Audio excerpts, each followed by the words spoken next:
Managing employee discipline. Scope: categories of difficult employee, approaches to discipline, disciplinary actions, positive approach discipline. By the end of the lesson, you'll be able to identify the categories of difficult employees, explain the hot stove rule, apply the disciplinary progressive action to the case study, employee discipline. So they mentioned that this area, the discipline, is this employee discipline. This is concerned as the most difficult area on HRM function. Many times that employee or the staff doesn't want to do what they should do, right? So dealing with people is difficult, even we have the rules on the company sides. However, the person who actually need to deal with any unbehaved employee is the manager. Why? Because the manager is a person who know exactly what need to be done, right? In the workplace, in that section, in that responsibility, and also he or she is a person who in charge and then solve the problem around here. So manager is the first person who deal with this unbehaved employee. There are four big categories of difficult employees as follow. Yeah. First one, ineffective employees. This one mean they don't really do their work good. Mean like lazy, right? Not effective, like slow, lazy, chatting too much, such things like that, right? So it will affect to the productivity of their work. Next one, alcoholic or substance abusing employee. Yeah, alcohol and drugs, right? So yeah, this would occur over here. They say that it can be helped by EAP. Again, yeah, EAP could help. So it depends. Would you like to help them or not helping them? Next one, theft, fraud, and other illegal acts, right? So if it's illegal, of course, it's against the rule of the company. So this category is like mostly about the stealing or cheating, right? In the workplace. Earlier, I told you that I'm gonna share about this type of cheating in the class. I mean, cheating in the hotel to the class. So we will talk about this. If you would like to know, ask me once we have a class together, and I'll tell you how did they cheat and how did they catch them. Catch them if you can. Yeah. So this one's quite serious. Yeah. Next one, rule violation. Okay, this one is like sleeping on the job. I mean, rule violation. Do not clock in, clock out, right? Abusing supervisor, and also selling the, I mean, like give the information to the other company, those such things, right?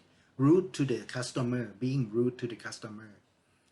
This also in this category. Okay, so these are four big categories. Which one, categories of difficult employees? Which one of these four do you think is the worst case? I mean, like it's really the most critical for the hotel business. Tell me once we are in the class, okay? Approaches to discipline. Hot stove rules. So, if you accidentally touch the hot stove, you get burned, right? Would you do it again? Intend to do it again or not? Possibly not, because there are four facts around there that happen. Let's see one by one. First, it immediate burn. right? Your hand get burned immediately as you touch it. That is that is the fact. Next one, warning system.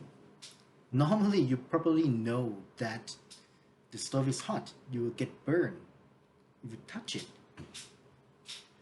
Third one, consistency. If you touch the hot stove, you get burned no matter how many times you touch it, right? Yeah, some people may touch it again, but normally not. Right? Every time you touch it, you get burned. You get burned. And last one, impersonally. Whoever touched it, not just because of you, whoever touched it, they got burned, right, on the hand. So this is the hot stove rule. This is what we can apply to the unbehaved employee. Let's see. So if one of the staff show up late, so if as a manager, how do we apply the hot stove rule to this person? Immediately burn. Just take the action straight away, right? As you notice that the person come late, do the action, but you need to make sure, yeah, that the person really come late, not just need to make sure, right? And then do the action immediately.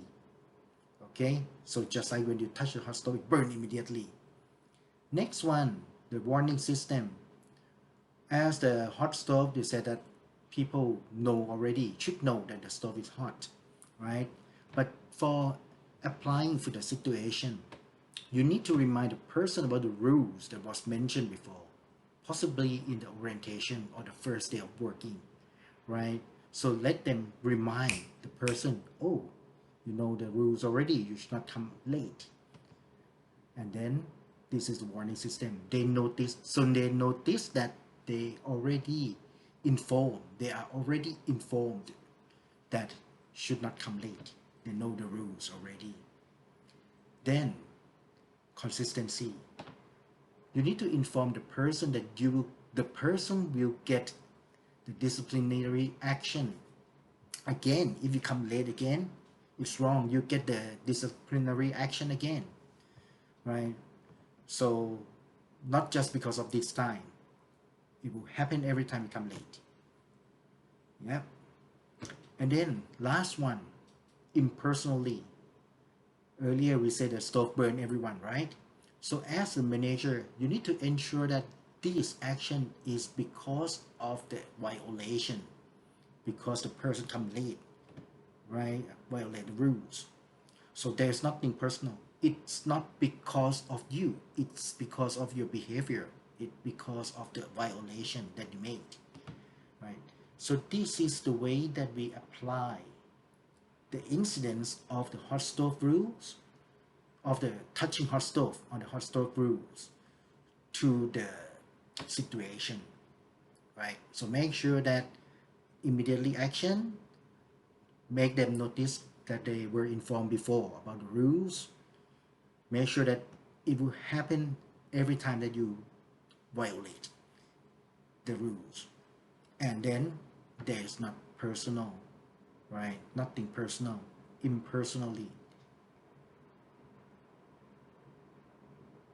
Then the progressive pattern of disciplinary action. So from the lowest one to the highest one, right? The lowest level is verbal warning. So just informal or private. This is like, okay, coming late, right? Arriving late. So, Mr. A, please notice that you come late. Please do not do it again, right? And follow this stage of the hot stove rule too. Next one, if the person was verbally warning already and still do the same mistake, that will be the written warning. This one, the difference is this one is formal, and the employees, this one must be report to the HR, right? So normally with the written warning, there is a form to fill up, right, from both sides. I mean, like the incidents, the name, incidents, what happened, violation, rules number, things like that, and then signed by the manager and also signed by the person who violate, who misbehave. So they need to agree on that, and then this paper will go to the HR office and it will be record. So it's pretty serious already. Normally in the company, they give like 3 chances for the employee. 3 written warning is termination, is fire. Next level, suspension. So this one is maybe after written warning or maybe a very big mistake, big violation.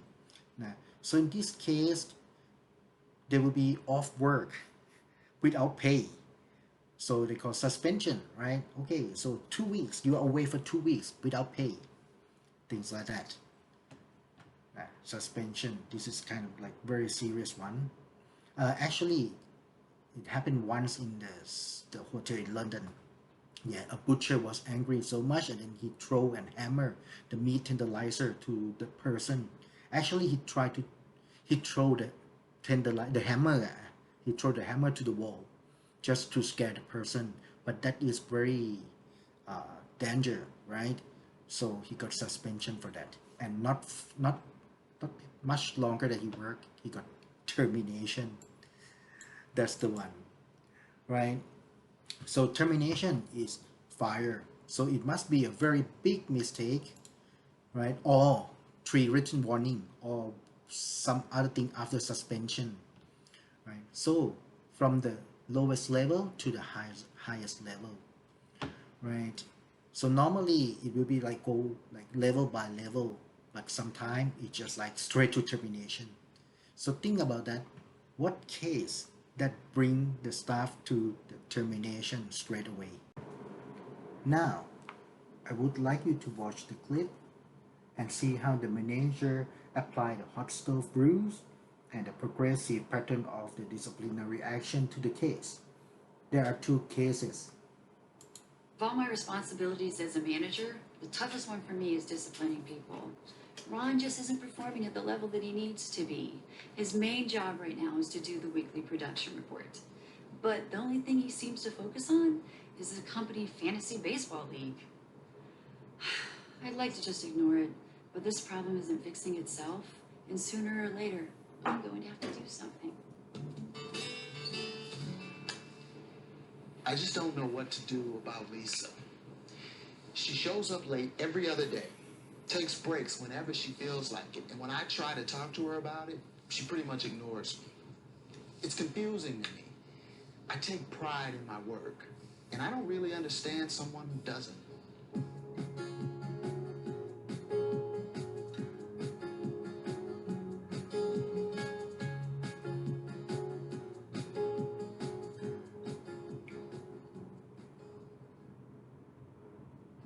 So click on a cell. Step 1 in the process is to provide coaching and training to the employee.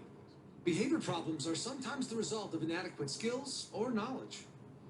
You feeling more comfortable now with the new reporting software? It's a bit more complicated than what you were used to. It's definitely more complicated, but I think I'm picking it up. Good. Let's get together this afternoon. We'll review some more of the new features. What do you say, 3 o'clock? Sounds good. In this beginning phase, you informally do what you can to help the employee recognize and solve the problem. Lisa! Morning. Listen, I noticed you've gotten to work late 3 or 4 times in the last couple of weeks. Is there anything going on that you want to talk about or that I can help you with? No, just had some car trouble this morning, but I took care of it, so everything's good. Okay. It's just that it is important you show up on time. You've read the company guidelines about tardiness, right? You know that being on time is important here.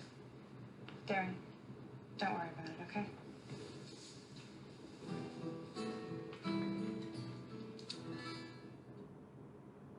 Now it's time to get the employee's agreement to change. Make sure they know exactly what they're committing to. Do you agree that you'll start showing up for work on time and that you'll stop taking unauthorized breaks during your shift? I'll try. Lisa, trying won't make it happen. Now, I know you can do everything that we're asking of you because you did when you first started here.